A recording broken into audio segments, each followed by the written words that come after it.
If the pot is here and you're in shallow water and the float is over here, if you run right next to it, you're still going to catch this line.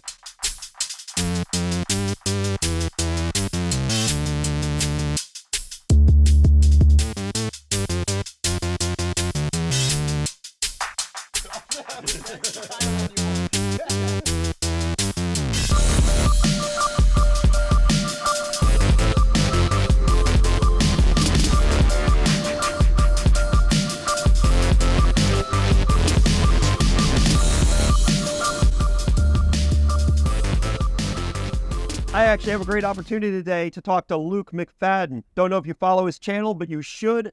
He actually took a little chunk of his day out just for me so we could talk about commercial fishermen and recreational boaters and how we can maybe get along out in the same waters. So for those of you that don't know, Luke is actually a commercial crab boat captain. So this is his crab boat right here, matter of fact. And if you'd like to see a video, I want to get him to let me walk around and take a look at all the cool gear on this crab boat. If you'd like to see that, please put a like and comment down below saying, yes, I'd like to see a tour of his boat. As a recreational boater, I notice that I'm going out there in my boat and I'll use like Argo Navigation or one of the other apps and it tells me, hey, here's how to go to Annapolis. Go like down this way through here. And I'll get cruising on out there, and all I see are crab pots and floats and all that kind of stuff. Ideally, I assume I should just gun it whenever I see all that and just go plowing through there as fast as I can. Is that correct? Yeah, that's exactly what you're supposed to do. You just gotta maybe look a little bigger than just your navigational screen and use a little bit more common sense. Not that you lack that. I'm just saying, people look at the screen and they follow the arrow. The arrow doesn't know where the crab pots are. I do. So we'll give you a couple tips and tricks here to hopefully help you avoid hitting my gear. Because, right, that's one of the challenges is that the water is shared by two groups of people who both have every right to be out there. Yeah. You guys are out there making, you guys are making your business and you're out there trying to go to where the crabs are. And I'll tell you my little minuscule amount of understanding of that. And you can tell me if I'm right or wrong, because I might be dead wrong. And then we want to go ride around. And what I've understood is that it seems like most of the crab pots are sort of where the elevation changes when I'm out there in the bay. And so where it goes from deeper to shallower, that's the area that's a sweet spot for you guys. Yeah. And so if I go really shallow from that, which wouldn't be smart in a big boat. But if I just go wider around that, I'm missing 99% of them. And usually you guys have nice floats out there with numbers on them and stuff that I can kind of look and just kind of keep working my way outside when I start encountering them. And that's usually what I do. Yeah. Is that right? Yeah, so that's right. So typically crabbers will follow an edge. So a lot of times we're laying along an edge line on your chart. So you can look at your chart, and if you see those lines with a little bit of a color change on the chart, usually it's a darker blue for darker blue for shallower, lighter blue for deeper. You can avoid those color changes, right? Those are typically where we lay right along those lines. So the solution basically that you've come up with is that I have to burn more fuel. That's a solution. Exactly. Right. Exactly. Yeah, because I have to go a little wider. Yeah. But if I just go a little wider, we avoid any problems. It's just like going around a bicycle who's riding on the road. Yeah, you might want to grumble about that bicycle as you're riding past them, and you got to kind of go wide. But you got to think there's one guy riding a bike for every 1,000 people that's driving a car. Yep. It's the same deal. There's one guy making a living out there for every 1,000 people that goes by in a boat. Right. When it comes to single floats, you see a buoy like this. This means it has one individual crab pot at the bottom. But it doesn't necessarily mean that it's directly underneath the float. So if you see a pot like this, especially if you're in shallow water, you want to give it as much space as you can around it. Because in the bay here, we have the tide. So the tide is going to move this float around, all around this crab pot. The line between the float and the crab pot is the same on your anchor. It's called scope. All right? So if you're in 10 foot of water, a crab pot's probably going to have 20 foot of scope. So that means you want to give this crab pot as wide a berth as you can, at least 10 to 15 yards if possible, because you don't want to run over this line here. You see? So if the pot is here and you're in shallow water and the float is over here, if you run right next to it, you're still going to catch this line. Okay?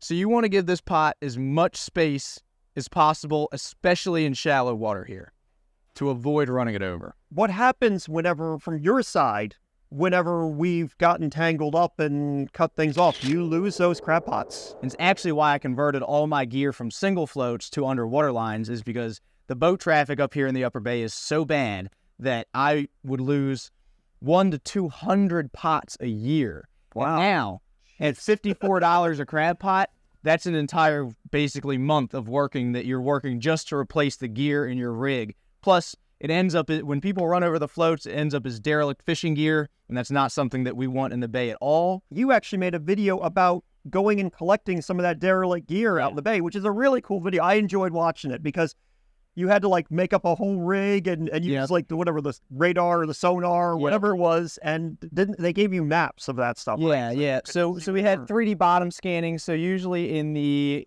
late fall, well, actually, typically it's like in the winter time. We'll run a program here in the bay where we actually go and drag hooks to recover derelict fishing gear. A lot of the derelict fishing gear is caused by recreational boaters, actually, and I'm not pointing fingers. I'm just saying. No, I didn't do it, but yeah, guys like me. Commercial fishermen get a really bad rap because they think that we just cut our gear free and leave it in the bay. But I promise, at $54 a crab pot, we are not just cutting any gear free on purpose, ever. So this is called a hawk, all right?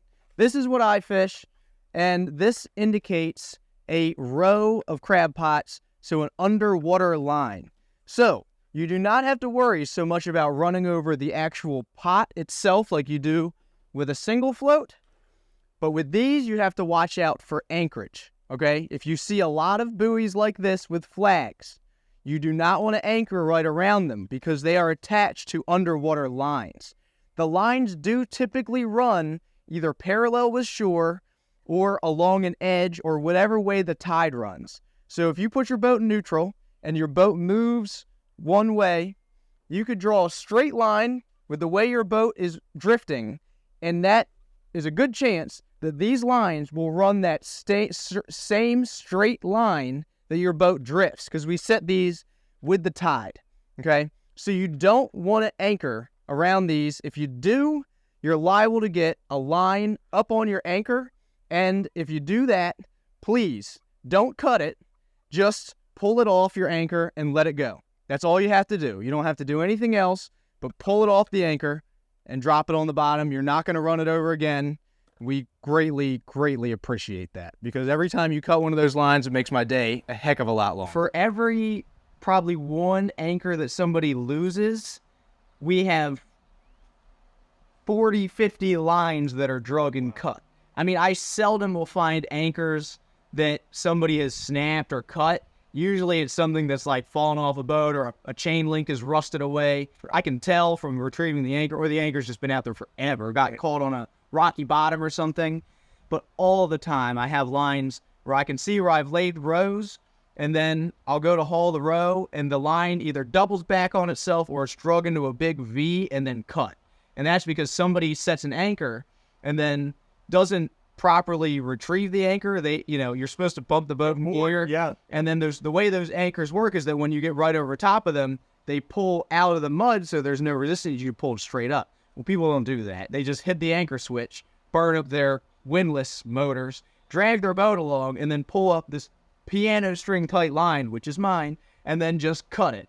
Since you use these hawks and then have a line on the bottom between all your different crab pots, the individual ones are a lot of times those maybe people who are not commercial, and they're individuals who are throwing their milk jug out there tied to a crab pot? Not necessarily. So a lot of times, most of your recreational crabbers are going to be in creeks, rivers, and tributaries. And we are not, as commercial, allowed to crab pot in any creeks, rivers, or tributaries in the Upper Bay here. Really? Yeah. So I don't know that covers most of your rec guys. Usually they're going to use a smaller float, and they are really hard to see because they lay them up super tight, and I have trouble with them, and I do my best to avoid them. But once you get into the bayfront, most of the floats you're going to see are commercial guys. There's a few. You have to have a commercial fishing license to be able to set any kind of commercial crab pot on the bayfront.